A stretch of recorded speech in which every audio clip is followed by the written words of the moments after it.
To put it mildly, I was unlucky in a relationship.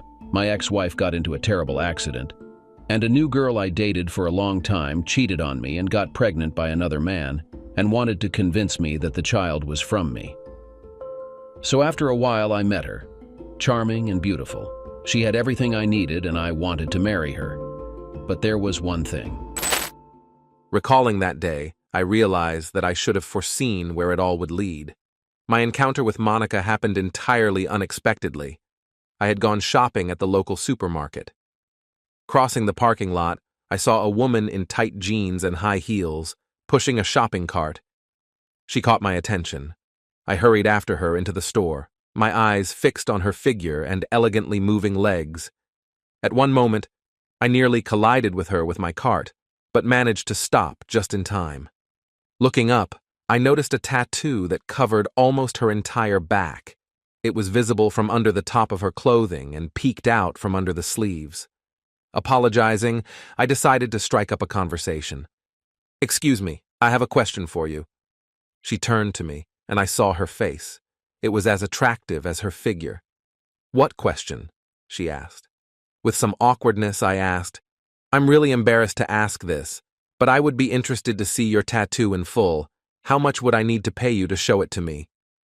A second later, I realized I had asked something utterly ridiculous, but there was no turning back. She laughed, looking around, and offered a price of $1,000.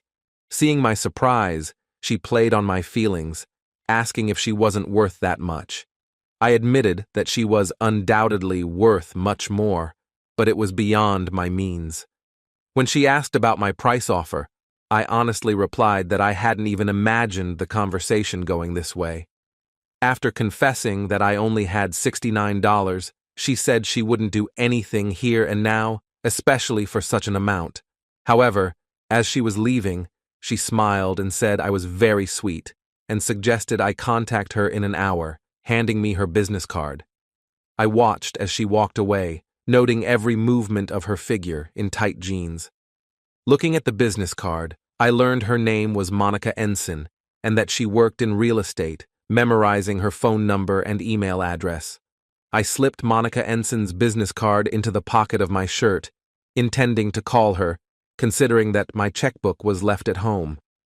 Once Monica had left, I decided not to spend my last $69 on purchases.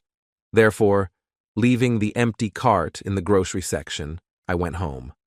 At home, I took a shower and changed into clean clothes, noticing that it had been an hour and 5 minutes since getting her business card. Pulling my phone from the charger, I immediately called her. "Hello? You don't know my name, but I'm the guy who was so keen to see your tattoo. By the way, my name is Rob," I began, surprised at my own boldness. "I didn't even expect you to call," she replied. "Thought it was just a joke." I asked if she always gave out her number so easily, to which she said she found me sweet and was intrigued by my offer. "What were you expecting from this call?" she asked. "I have no idea, but you said I could call in an hour, so I was hoping you had something in mind," Elle replied. I confirmed my desire to see her tattoo, to which she stated it would cost me money. "How much?" I asked. $69 and dinner," she replied. I agreed and asked when would be convenient for her. She gave me the address of her apartment, and I told her I would be there in 15 minutes. When I arrived, she greeted me in jeans and heels, but in a different top that concealed her tattoo. She quickly grabbed her purse, and we headed to my truck. She chose a restaurant where, instead of dinner, we exchanged life stories. She was a 24-year-old single mother, working as an office manager at a real estate firm, enjoyed bowling, and read an average of 2 books a week, currently having 9 books checked out from the library. For my part, I shared that I am a 26-year-old single logistics manager at a national transportation company. My leisure time is limited to playing in a men's bowling league. My musical preferences lean towards country western, and I seldom spend time reading or watching TV. In my free time, I work on restoring cars. My current project is a 1993 Mustang convertible, which, it turned out, interested her. She also drives a Mustang convertible, but a 1997 model in black. This car was passed down to her after her husband's death, who died, leaving her in a difficult situation. She told me everything was fine until she got pregnant by her husband, who was adamantly against having children. When she informed him about the pregnancy, he decided to leave and join the army, where a training parachute jump ended in tragedy, resulting in his death. In turn, I shared a similar story about my marriage. I wanted children, while my wife was against it. After 2 years of her persuasion and attempts to convince me to have a vasectomy, she decided to leave. On the day she left, not noticing a traffic signal, she was hit by a truck. My contemplations about reversing the vasectomy and the desire to have children became pointless. As it turned out, I was infertile. I also told her about a case with a girl who claimed I was the father of her child. I offered to do a DNA test, which ultimately showed I was not the father, and then I approached her with the question of how she could claim she never used contraceptives, considering we had made love on the riskiest days of her cycle, yet I still could not conceive a child with her. I've always dreamed of having children, and came to the conclusion that it's worth thoroughly checking everything. When it became clear that to fulfill my dream, I would need to find a woman who already has children, and by a happy coincidence, I met Monica, who was just right for this role. After the restaurant, we went to her place. She gave me a bottle of beer and took my $69, after which she began to undress gradually, causing me a slight arousal. She took off her top, but I never got to see her tattoo in full. "Do you think the payment was justified?" she asked. "No, it seems you've deceived me," I replied.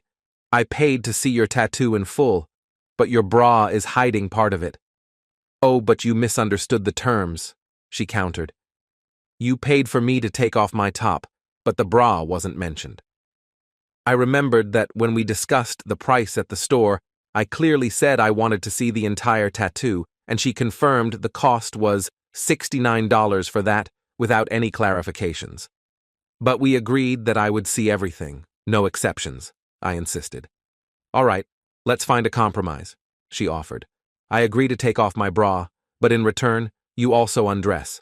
After all, you want to see my tattoo, and I want to take a look at what you were flaunting in front of me today." This turn in the conversation was unexpected for me, but at the same time, it was a very spicy proposition. The beginning was easy. I started unbuckling my belt, while Monica was already removing her bra, letting it fall to the floor along with her underwear. She managed to inspect everything well before slowly turning her back to me, showing not only her tattoo but also what her bra usually concealed. Her breasts were simply magnificent. Monica's breasts looked like 2 perfect cones pointing straight forward. "Well, how do you like it? Is it cool?" she asked, sensing my admiration. "It's more than just a tattoo. I'm talking about your breasts.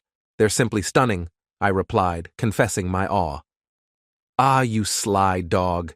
You never wanted to see my tattoo. You were interested in my breasts from the start," she noted with reproach. "No, that's not true. Your shirts, including the one you wore in the store and the one you're wearing now, were so loose that I couldn't even imagine what your breasts looked like," I tried to justify. She looked at me mockingly.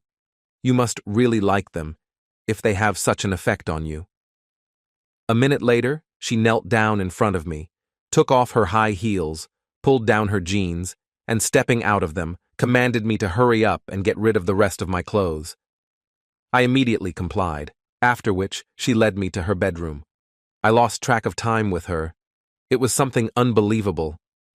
Lying there, I tried to catch my breath, astounded by this incredible woman. Her body was adorned with tattoos, among which were geographical symbols. I prefer to remain silent about the locations of these images. After 4 rounds, when I finally got up from the bed and headed to the living room for my clothes, Monica suddenly asked me, "Where are you going?" I replied that I could no longer continue as I was tired, to which she objected, "You can't just treat me this way and leave without giving me a chance to cuddle. You need to turn back the clock by 6 hours. I have a workday tomorrow." Agreeing, I set the alarm and returned to her embrace. Soon, I drifted into dreamland. When the alarm went off, I woke up to Monica holding me tightly. As I moved, she opened her eyes and tenderly said, "Good morning, dear. It's time to get up."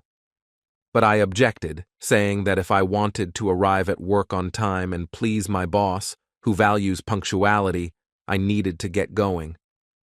Getting out of bed and dressed, Monica walked me to the door, kissed me, and jokingly said she would pay me $69 if I came back in the evening. I hadn't planned on returning, but some mysterious forces led me back to her. She greeted me in an enticing outfit and handed me the money, and the story repeated. The next morning, as I prepared to leave, I offered her the same amount for the chance to return in the evening. She agreed without surprise, and this continued for the next 3 days, until on Saturday she told me, "Sorry, dear, but Melanie is coming back tomorrow afternoon, and I need to act like a mom again." Suggesting we meet on Tuesday evening, I concluded our date for Tuesday. Time flew by quickly, and Tuesday arrived, and I was getting acquainted with 6-year-old Melanie. Her mother, Monica, introduced us, and I, extending my hand, politely introduced myself. "Nice to meet you, Miss Melanie." The little girl's handshake in return, accompanied by words about being friends with her mom, made me smile. I promised to try to be a good friend to her mom, to which Melanie complimented me, acknowledging that she liked me, as did her mom. We left Melanie with a babysitter, and Monica and I went out to a restaurant. Leaving her apartment, I inquired about the choice of restaurant, but Monica, laughing, pointed to my apartment as our final destination. At first, I didn't catch the hint, but soon everything fell into place. Upon arriving at my place, Monica immediately hurried to the bedroom, having left her clothes behind the door beforehand. Her actions were clear and decisive, as if she already knew every corner of my home.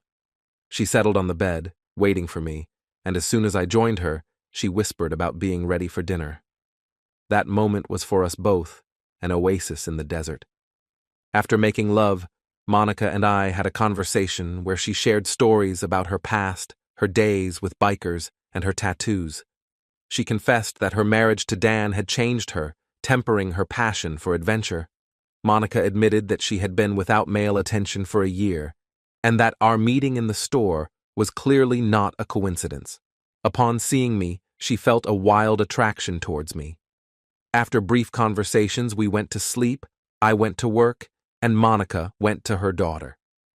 Returning from work, I found Monica at my home, expressing a desire to spend the evening not just anywhere, but specifically in my bedroom.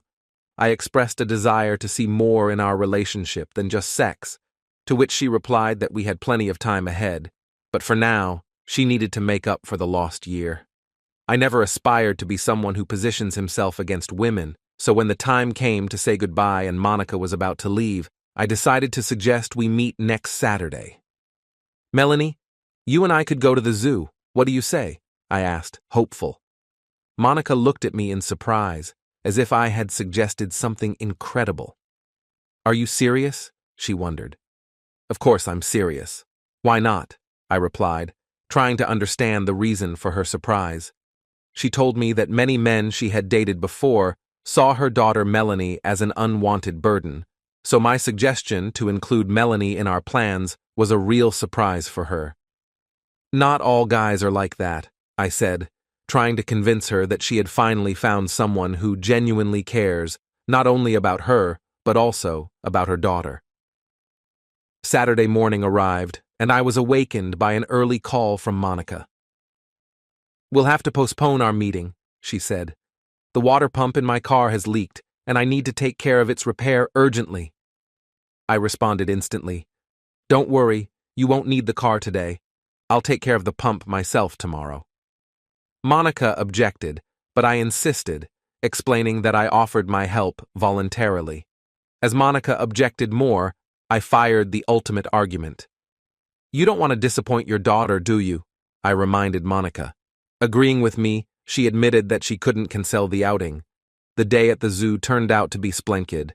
Melanie didn't let go of my hand, we fed the animals, she happily ate a hot dog, and when she got tired, I carried her on my shoulders.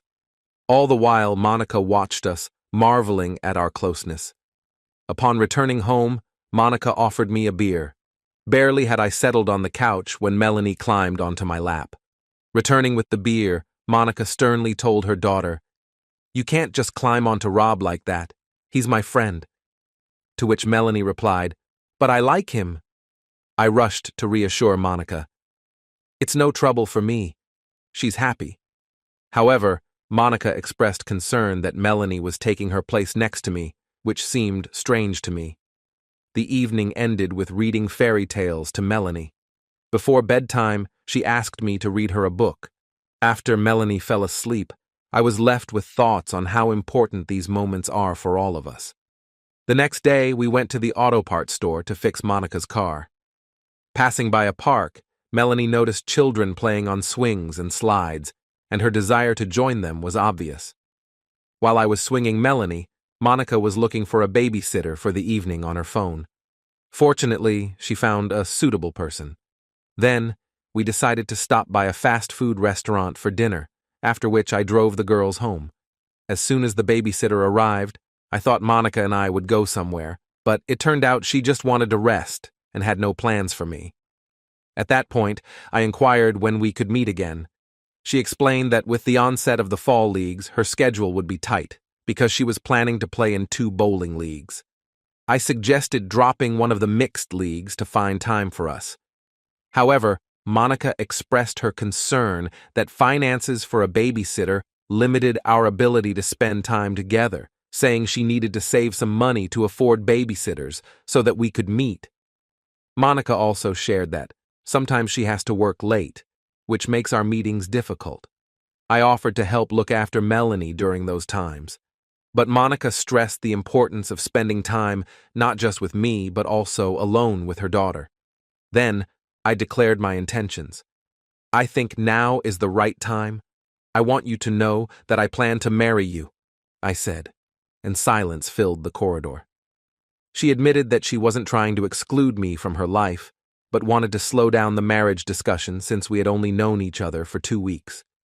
This confession led me to reflect on how well we know each other and what steps we need to take for our future to be honest and open. I recognize that was a bold statement, but I've never been so sure of my words as I am now. Just know this: I'm ready to do everything and give you time, but I want our dates to continue, and I have an idea. I paused for a few seconds and continued. "How about we play in one of the mixed bowling leagues? I see it as a date, and we'll take care of the babysitting." I think that's a great idea," she said, unsurely. I decided not to back down and continued. "How do you feel about joining me for a barbecue at my parents' next Sunday? I know I promised to give you the choice, so here's an alternative. We could have dinner at my place instead. I promise you'll be amazed by how well I cook meatloaf," I said, and waited for Monica's reaction. "I think it's a good idea. I agree to the second option," she said. "Let's meet at 7 p.m. on Monday," I replied, and we said our goodbyes. On Monday, I returned home at 5:30 p.m. and immediately started preparing dinner, which was in the oven by 6 p.m. Then I dedicated some time to cleaning the apartment. It wasn't in perfect order, but I tried to improve the situation.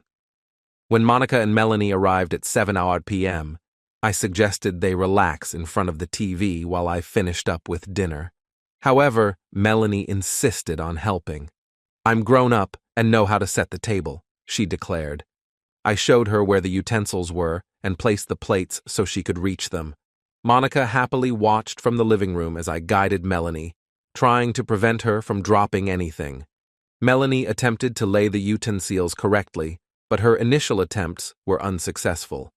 Despite the slight confusion, her efforts were commendable for a 6-year-old. I took the meatloaf and baked potatoes out of the oven, along with a salad from the fridge, and we sat down to eat. That evening, Melanie completely took over the conversation at dinner, enthusiastically sharing details of her day at school. She talked about her friends and, notably, about a new boy named Jeffrey. Unable to resist, I asked her if she thought she was too young for such relationships. Melanie, with unwavering confidence, replied that if her mom could have a boyfriend, so could she. Surprised, I looked at Monica, posing the question. She responded with a half smile, hinting that I was that boyfriend.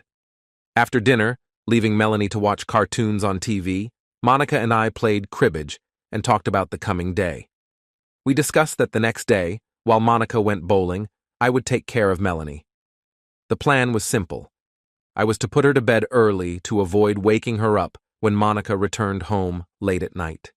Before bed, I wished them both a good night and went to rest. The next morning, Monica called, informing me that dinner would be ready by my arrival. Arriving at 6 p.m., we dined together before Monica left for bowling. Melanie expressed a desire to play a grown-up game, implying cribbage, which Monica and I had played the night before. Realizing the game might be too complicated for her, I suggested we learn to play Go Fish, a more age-appropriate activity. Melanie quickly grasped the game, though she had some trouble remembering the cards. The evening passed in a warm and cozy atmosphere, ending with cartoon watching and reading before bed, until Melanie fell into a deep sleep. Returning home at 9:45, Monica shared with me the story of her evening. She was on cloud 9, telling me about her luck in winning the jackpot, even though she was just 6 points shy of a complete triumph. We exchanged tender kisses and lounged on the sofa for a bit before I headed home. The next morning, at 6:30, I picked up Monica, and by 10:07, we were on our way to a joint bowling outing, where I was to meet new teammates. In our mixed league, teams had to consist of at least 2 women or men, and our lineup was diverse: Bill and Paula, Martin and Susan, Monica and me. Due to my low average score, I was placed first, followed by Susan, then Paula, Monica, and Bill. We started off great and won all 3 games, and I had a wonderful evening, showing an average score over the 3 games. After successfully finishing the last game in the league, Monica and I decided that I needed a new bag, so I headed to the store, and Monica said she would wait for me at the bar. With the new bag, I went to the bar, where I found Monica with an unfamiliar man. Approaching the table, I decided to join them, expecting Monica to introduce me. Instead, the stranger expressed his displeasure at my presence. Calmly asking Monica who had taken the table first, I stated that Monica was my girlfriend and that since we came together, we would leave together.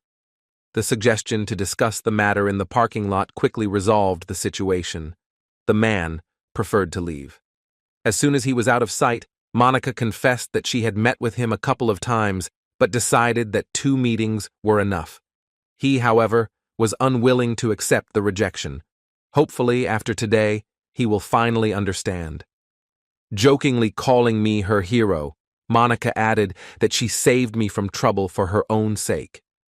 We spent the rest of the evening together, playing and enjoying each other's company until it was time for her to go home and relieve the babysitter.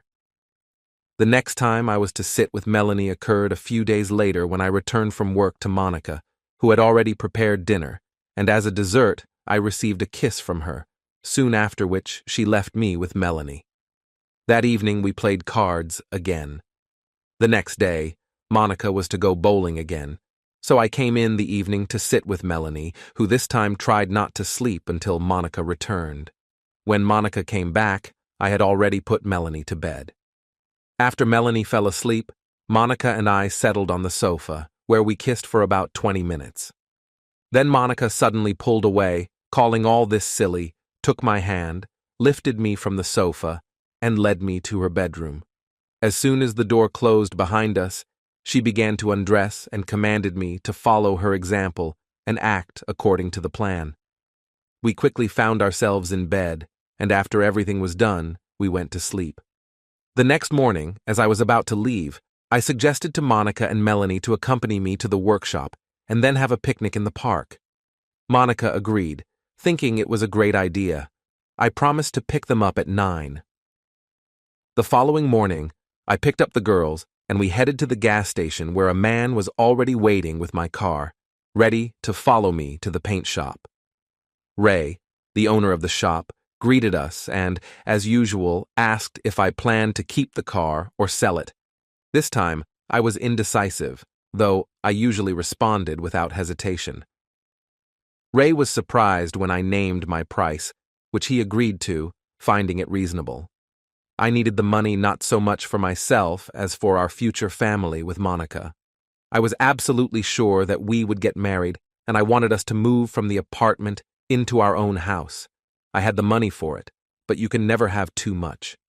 My bank account had a little over $435,000 spread across checking accounts, savings accounts, and certificate of deposits. Additionally, I had an investment account with a reliable broker whom I trusted as much as my own brother. Despite this, I doubted whether these funds would be sufficient to purchase my dream house. Therefore, I was eager to increase my savings. Many wondered why I lived in a rented apartment with such a substantial amount in the bank. The fact was that living alone, I did not need anything more. But after breaking up with Karen and until meeting Monica, I hadn't met a woman who made me think about anything more than just an apartment.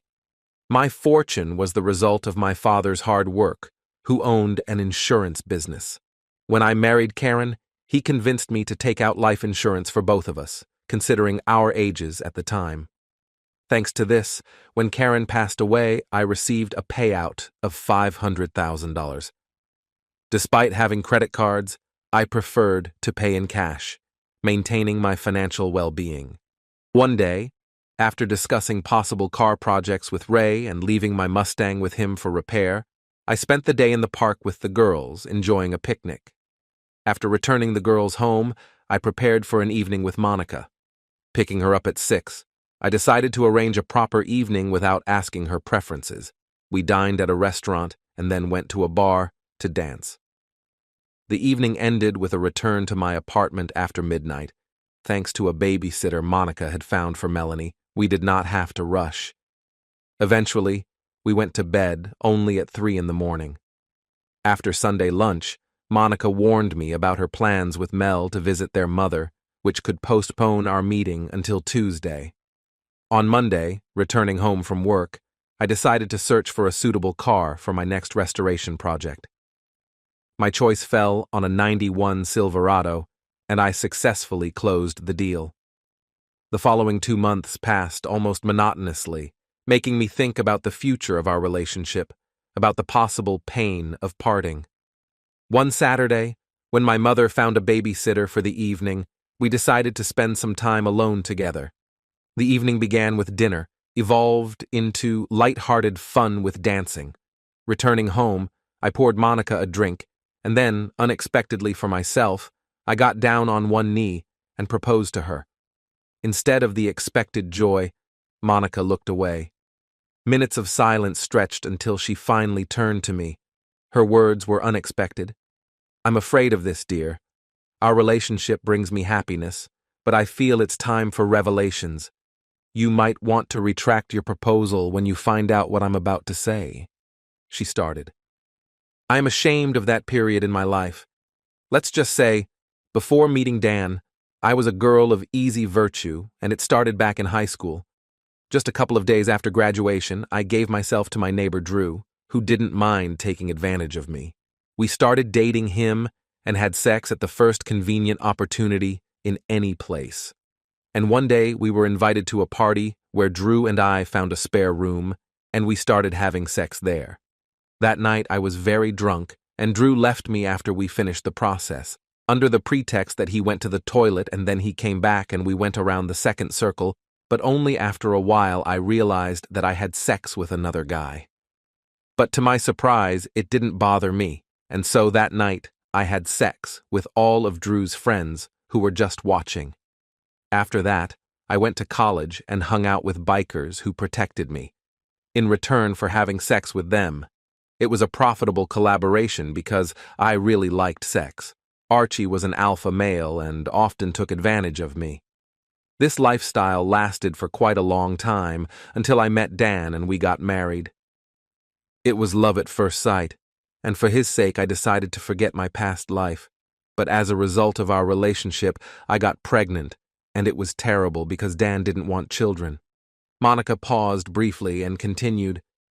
Reflecting on the past, I realized that perhaps I should have complemented taking pills with using a diaphragm, which I did not do, and then I wouldn't have become pregnant.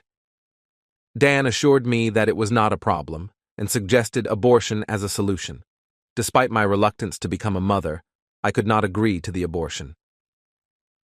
Dan and I argued until it was too late for the procedure, after which he left home and enlisted in the army. His decision to leave me provoked anger in me, and a month after his departure, I mentally dismissed him and called Archie, who spent 2 days at my place. On the third day, he brought Max along, and Ted the following day. The guys decided it would be interesting to have sex with a pregnant married woman. I returned to life with multiple partners and group sex, which I enjoyed. Sitting in the back seat of Archie's car, I started having contractions. A month after Melanie's birth, I learned about Dan's death, but this news did not affect me at all. His departure was a relief to me, especially when the doctor said I could return to sexual life. Leaving Melanie with my parents for the weekend, I reconnected with Archie and spent time with him. After returning to my parents to pick up Melanie, a sense of guilt for leaving her started to grow inside me. The following week, Archie and a few others spent the night with me. Once, when Melanie cried, I was so absorbed in sex that I ignored her screams. When the guys left and she was still crying, I realized what I had done. That night enveloped me in true guilt and made me take control to become a better mother. Monica began to cry, and I decided to support her, saying, "It might seem strange, but I always imagined that one day I would become part of Melanie's life. Deep down, I doubted whether I should tie my life to a woman who already has a child. However, now that I've met you, all my doubts have taken a back seat. You've left your past behind and fully devoted yourself to being Melanie's mother. Whatever you've gone through in the past, it doesn't matter to me now. Today, I see before me a woman whom I want to propose to become my wife. My past is not without its dark chapters, and I can't say I'm proud of everything in it. Our life began the day we met in King Supers, and everything before seems irrelevant. But I must be honest with you. People I used to associate with might re-enter our life at any point. These people were not kind. I can't even imagine what problems they might bring. I'm not sure if you want to face this, but I'm ready to defend our family if necessary. The question is, do you think it's worth it? You know, I've always dreamed of having a family and children, and the only way to fulfill this dream is to start a family with a woman who already has a child. I'm sure Melanie won't mind if you become my wife," I concluded. "For her sake, if it comes to that. If Melanie agrees, then I suppose I should say yes," Monica said. And there we stood before the altar at a civil ceremony surrounded by our parents, who became our witnesses. After 3 years of happy life following our wedding, we faced our first serious problem. Until that moment, there were only minor troubles when Melanie's old friends tried to interfere in our life, but it all ended after one event made them back off. Archie's 4-day hospital stay made it clear that I do not like it when someone tries to harm my family. One evening, Monica came back from work with alarming news. She told me about a serious problem that had arisen in the office. One of her friends visited Alex, our sales agent, and this friend turned out to be someone from my past when I was involved with the biker scene. Barney, that was the person's name, recognized me in one of the photos. Alex passed me a threat from Barney. If I did not agree to his terms, he would spread compromising information about me in the office and in the restaurants where we liked to dine. We decided not to succumb to his threats. Monica came up with a plan to lure Barney to our home under false pretenses.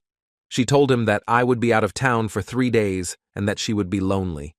Monica convinced him that there was a chance for intimacy if he came over when I supposedly called her. We arranged for Barney to arrive at 9:30 p.m. after Monica had put Melanie to bed, and that he had to leave before 6 a.m. before our daughter woke up. When Barney arrived, Monica greeted him at the door wearing only a pair of sandals. She seductively led him to the bedroom, playing on his desires and promising that he could have what I supposedly never allowed, to be with her in a special way. We used this moment to solve the problem once and for all, preventing further blackmail. I was outside the bedroom door when he entered our house, and a couple of seconds later I jumped out at him, hitting his empty head with a bat. He fell down and clearly lost consciousness. After that, we laid him on the sofa and began to interrogate where the dirt on Monica was. It was extremely funny to watch how his pants got wet from fear. Thanks to our plan, Monica and I were able to get rid of any evidence about her past life, and when it seemed that our life would finally become calm and happy, one Saturday evening, my phone rings. I pick up the phone and hear the voice of a serious man who introduced himself as a detective. He told me the terrible news that Monica was brutally beaten by a group of bikers, and unfortunately, she passed away. I threw the phone against the wall with all my might and started sobbing. I stayed to raise Melanie, who became like my own daughter. I did not expect such an outcome when I offered Monica to show me her tattoo for $69. That's the end of the story. Write your opinion in the comments about this story. It will be interesting for us to read it. Also, do not forget to like and subscribe to our channel so as not to miss new, equally interesting and exciting stories. Good luck!